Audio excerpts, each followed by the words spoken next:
ये एक सच्ची घटना पर आधारित कहानी है जो सेकेंड वर्ल्ड वॉर खत्म होने से ठीक 2 हफ्ते पहले की है। सिनेक्राफ्ट एक्सप्लेनिंग द कैप्टन।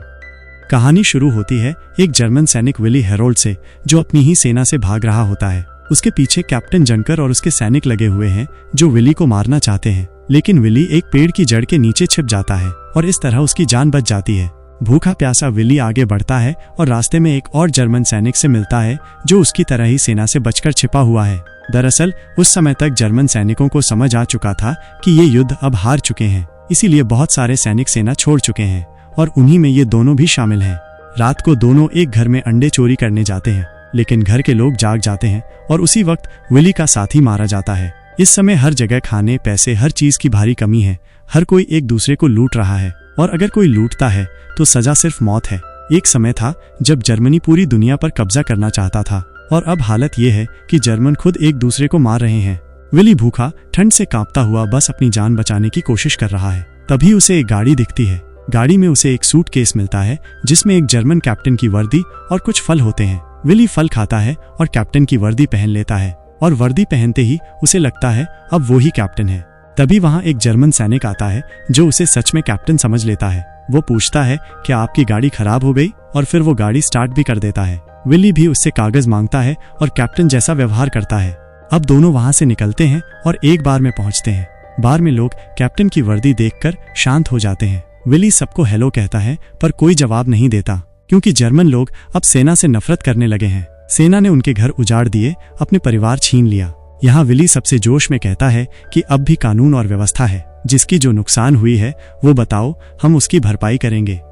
यह सुनकर लोग अपनी अपनी तकलीफें बताने लगते हैं। बार का मालिक विली और उसके साथी को खाना देता है, जिसके लिए विली मरते मरते बचा था।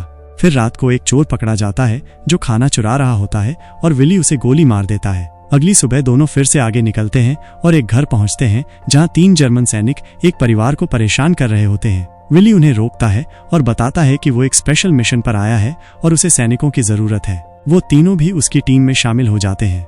अब ये पांचों आगे बढ़ते हैं।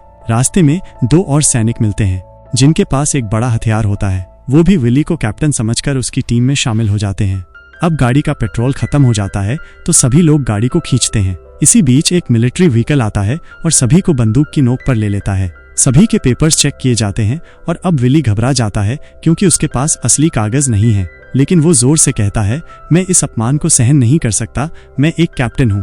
तभी दूसरी टीम का कैप्टन आता है और विली से पेपर्स दिखाने को कहता है। विली कहता है कि उसे हिटलर ने खुद भेजा है और फिर वो अपने पास रखे कुछ कागज निकलता है जिन पर उसका नाम नहीं होता, लेकिन वो चालाकी से कहता है, मैं भी कैप्टन हूँ और आप भी, तो मुझे भी हक है तुम्हारे पेपर चेक करने का। दूसरा कैप्टन मान लेता है कि विली सच में कैप्टन है और उसे जाने देता है। वो बताता है कि कुछ डाकू सैनिकों की वर्दी में आकर लोगों को लूटते और मारते हैं। विली कहता है, तो फिर मैं सबसे पहले उन्हें सबक सिखाऊंगा। अब विली अपनी टीम लेकर उनके कैंप पहुंचता है जहां कैप्टन जंकर से उसकी मुलाकात होती है। जंकर उसे पहचानने की कोशिश करता है और कहता है, मैंने तुम्हें कहीं देखा है। वो भूल जाता है कि यही विली वही सिपाही था जिसे वो शुरू में फरार होने के जुर्म में मारना चाहता था। अब सभी एक प्रिजनर कैंप पहुंचते हैं।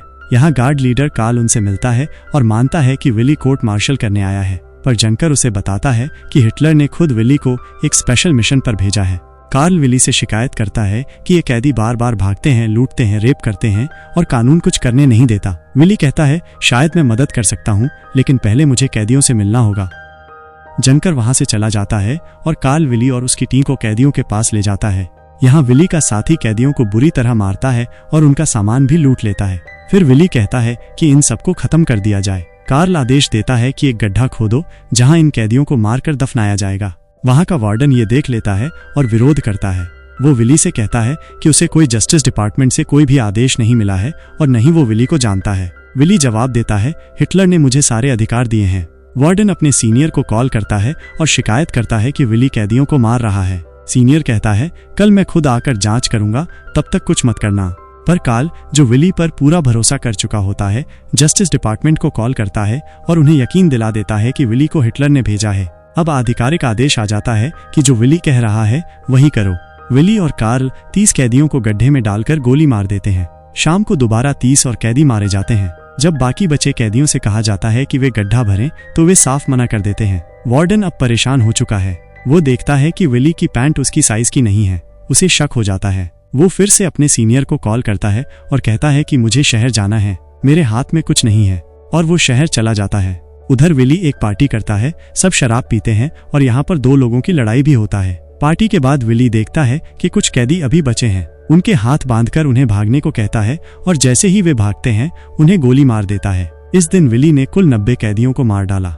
ये वही सैनिक था जो सेना से भागा था और अब आम लोगों को लूटता था, उन पर जुल्म करता था। रात को हेरोल्ड की टीम पर हवाई हमला होता है, कई लोग मारे जाते हैं लेकिन विली और उसके कुछ साथी बच जाते हैं। अब वो शहर में घुसते हैं और लूटपाट शुरू कर देते हैं और एक होटल में रुकते हैं जहां विली का एक साथी उससे बदसलूकी करता है और विली उसे मौत की सजा दे देता है। यानी अब विली ने खुद की एक कोर्ट भी बना ली है। फिर एक रात आर्मी पुलिस होटल पर रेड डालती है और विली समेत सबको पकड़ लेती है। विली पर मुकदमा चलता है लेकिन जज उसे सजा नहीं देता और कहता है उसने जो भी किया जर्मनी के लिए किया। उसे फिर से बर्लिन के बॉर्डर पर भेजा जाना तय होता है लेकिन इससे पहले वो भाग निकलता है। आखिरी बार विली को जंगल की ओर जाते देखा जाता है। फिर स्क्रीन पर दिखाया जाता है 23 मई 1945 विली ब्रेड चोरी करते पकड़ा गया। 14 नवंबर 1946 को उसे और उसके 6 साथियों को मौत की सजा दी गई। विली की उम्र उस समय सिर्फ 21 साल थी। इस फिल्म में जर्मनी की वो सच्चाई दिखाई गई है जहां दुश्मन सेना नहीं, खुद की सेना ही आम जनता को अत्याचार करती है। जिस आग से जर्मनी ने दूसरों के घर जलाए थे, अब उसी आग में उसका खुद का देश जल रहा था। हर जर्मन अब एक दूसरे का दुश्मन बन चुका था। तो ये थी फिल्म द कैप्टन की पूरी कहानी, एक सच्ची, दर्दनाक और सोचने पर मजबूर कर देने वाली कहानी।